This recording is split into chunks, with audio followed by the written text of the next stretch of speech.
Hello, Don Water speaking. One of the things I've learned over the years I've developed is the therapeutic and positive sense of art. So that when I go into classes now, whether they be professional artists or beginners, they can all sit in the same class because we're on our own journey. Just get yourself a bit of scrap paper or a book. You can buy them for $2 and write how you feel. Now, I purposely destroy it like that because I've had years of writing and I'm running in my mind and I'm just scribbling out. You can write it as detailed as you want. You can go in there with small little things and you can paint it or draw it exactly as you see. Nowhere have I ever taught where people have done the same thing because you're painting from the heart. And every day is different. Some days you have a bad hair day, some days you're happy, some days you're sad, some days you feel hungover, and it goes on and on. So you respond differently. Get your charcoal and just smooth it around, make shapes, patterns, and just have fun. It doesn't have to look like anything, but if you want to make it look like something, you can. The white canvas is daunting. It is to many people because the expectations that has to be the Archibald entry, that has to be photo perfect, that has to please my husband, my wife, my kids, that has to please the market. You've got to get rid of all that. And this comes back to self-belief again. You've got to paint for you at all times. The basic essence of just being free to draw, to not being, and what comes out is exciting. With art there's a mindfulness because when you go in to that point of contact on a blank canvas or a painting, you're in actual fact divorcing yourself from all your problems and everything around you. They reckon artists make a minimum of 20,000 decisions an hour. That's a fair hunk. And what happens is even with colouring, the mindfulness colouring books, because people are honing in on that pencil, that colour, and they're not worried about the world or the birds are flying backwards, they're wholly and solely working on that point of contact. So when you're expressing yourself, you're releasing that emotion, you're putting it out there for people to look at. And the first thing I have to reinforce with artists or people that go on, believe in yourself. Believe in yourself. Don't ever let anyone put you down. Look at that for an abstract. That's exciting, isn't it? You get this beautiful softness, this beautiful tonal range by contaminating the charcoal. And I can always remember, I'll just pull it together a bit.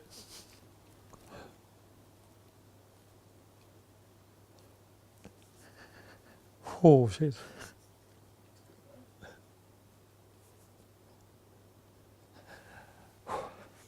All right. I can always remember one Japanese lady. She would have been in her 50s, maybe early 60s.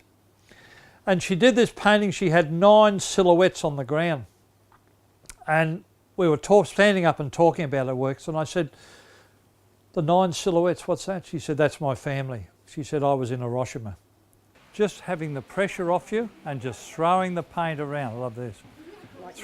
Throwing the paint around is just invigorating. Going well, kids, you're all over it. So when I put colour into a painting, like here, you get a mood, you get an emotion, and that's so important. So when you add the content and the colour together, then you get another dimension. But so many people today love abstract expression. That means there's no content. It's wholly and solely about colour. And that in itself represents the emotion, the personality you are. Because we're all different. And I do the exercises where I say to people, give me a colour for love, or give me a colour for hate, or give me a colour for joy, or give me a colour for... And I'm thinking, oh, that'll be dark and that'll be light. I get the shock of my life. Everyone interprets an emotion in a different colour. And this comes back to our individuality again, and it's absolutely fabulous.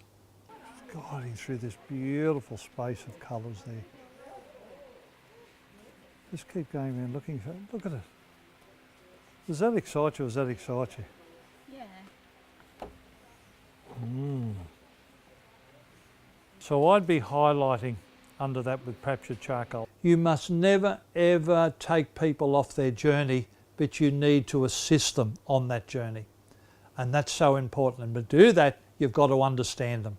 You can't overpower people. I know this and I know that. I always say to people, how about, what do you think?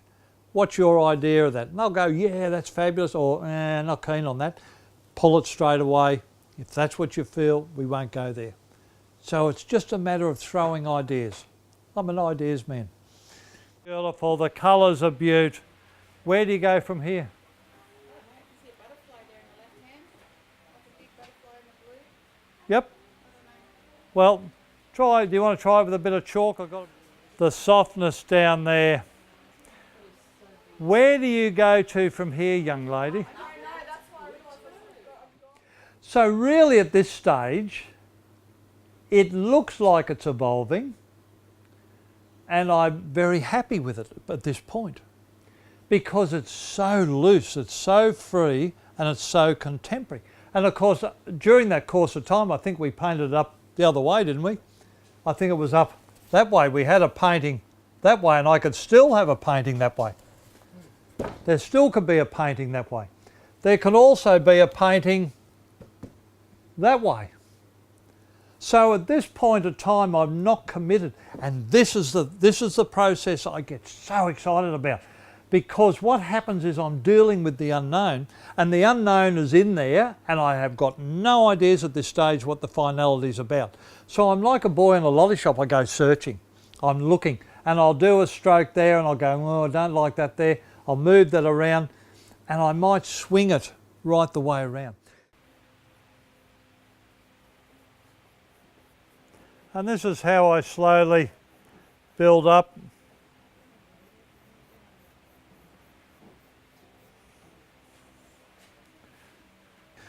I've got people coming to my half days on Wednesday, and they come from Caboolture, they come from over the New South Wales border, Redcliffe, Redlands Bay, Brisbane, some of them travel 2.25 hours to get there and 2.25 hours to go back. Can you believe it?